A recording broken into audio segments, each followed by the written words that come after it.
The snowstorm had swallowed the town whole, turning every street into a silent, white prison. But inside the tiny silver-trimmed diner on Maple Road, a single light flickered like a heartbeat fighting to stay alive.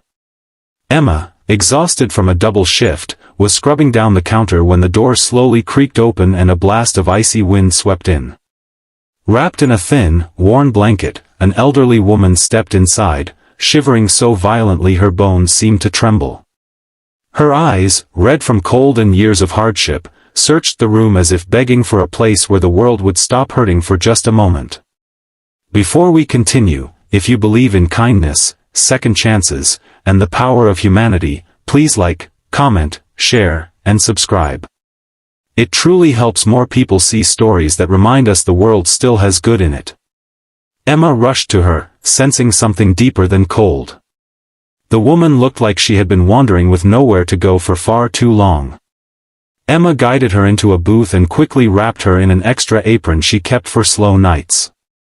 The woman's hands were icy, her face pale, her breathing shallow. Snow melted from her shoes onto the floor, forming a small pool beneath the booth. The storm outside roared like a warning, but inside, Emma moved with quiet urgency, heating soup, brewing tea, placing anything warm within the old woman's reach. The diner was nearly empty, just the hum of a flickering bulb and the hiss of the coffee machine.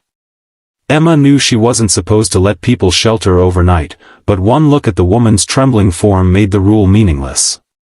She brought her soup, stayed beside her, and made sure she had somewhere safe to rest. Hours passed, and eventually, the old woman fell asleep in the booth, the tension in her shoulders slowly melting away as if she had finally found a place where she didn't have to fight. Emma draped her own coat over the woman and stayed long after her shift ended. She couldn't bring herself to leave the diner managerless with a stranger sleeping inside, nor could she abandon the woman. Outside, the storm hurled its wrath at the windows, but Emma refused to move. She watched over the woman like a silent guardian until the sky began to lighten and the storm slowly loosened its grip. When morning arrived, and the roads cleared enough for early commuters to appear, Emma carefully woke the woman. Her eyes opened with confusion first, then relief. She whispered something Emma could barely hear, "Thank you for seeing me." Before Emma could ask anything more, the woman quietly slipped out of the diner and disappeared into the pale morning light like a fading memory. Emma felt a strange ache of worry, but with customers beginning to arrive, she had no choice but to continue working. A few hours later, just as the lunch rush tapered off, the diner door opened again, this time with confidence, not hesitation. A tall man in a perfectly tailored navy suit stepped inside, brushing snow from his shoulders. His shoes were spotless despite the weather, his presence sharp and commanding. He surveyed the diner briefly before his eyes locked on Emma with a seriousness that made her heart thump in confusion. He approached the counter and asked in a calm but weighted voice if she was the young waitress who had worked through the storm. Emma nodded, unsure why his gaze seemed to search her soul. The man introduced himself simply as Daniel, but something about him radiated the quiet power of someone used to boardrooms, not diners. He placed a photograph on the counter, an image of the elderly woman Emma had sheltered. Emma's breath caught. She nodded again, this time with concern, fearing something terrible had happened. Daniel's expression softened in a way that didn't match his expensive appearance. He explained, in a steady but emotional voice, that the old woman was his mother. She had vanished from her care facility 2 days before the storm, disoriented and frightened. Search teams had been looking everywhere, fearing the worst in the deadly cold. But she had returned home safely that very morning, warm, fed, and speaking endlessly about a young woman who had shown her kindness when the rest of the world seemed too busy to notice. Emma felt her throat tighten.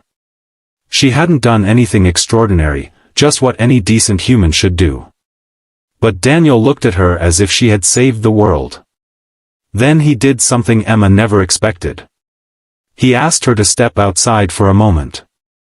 Out in the crisp post-storm air, he pointed across the street where a sleek black car waited. He told her that his mother's words had shaken him deeply, about humanity, kindness, and how money meant nothing if people forgot how to care for one another. He said he wanted to honor what Emma had done. At first, she tried to refuse anything he offered, insisting she didn't help for reward. But Daniel gently explained that kindness should never leave the giver empty. He handed her an envelope. Inside was a letter of gratitude written in shaky handwriting, and a check that made Emma gasp and cover her mouth in disbelief. It was enough to pay off her debts, her mother's medical bills, and still leave enough for her to breathe, maybe for the first time in years. Daniel said it wasn't charity, it was a way to continue his mother's tradition of repaying kindness with opportunity. Emma's eyes filled with tears in the cold air, not because of the check, but because someone finally saw her. Truly saw her. If this story touched your heart, please like, comment, share, and subscribe so more people can hear stories that restore hope and inspire kindness. Before we end, tell us in the comments, what would you have done if you were in Emma's place? In the warmth of that snowy day, Emma learned that sometimes the smallest act of kindness can return like a miracle, bringing with it the power to change a life forever.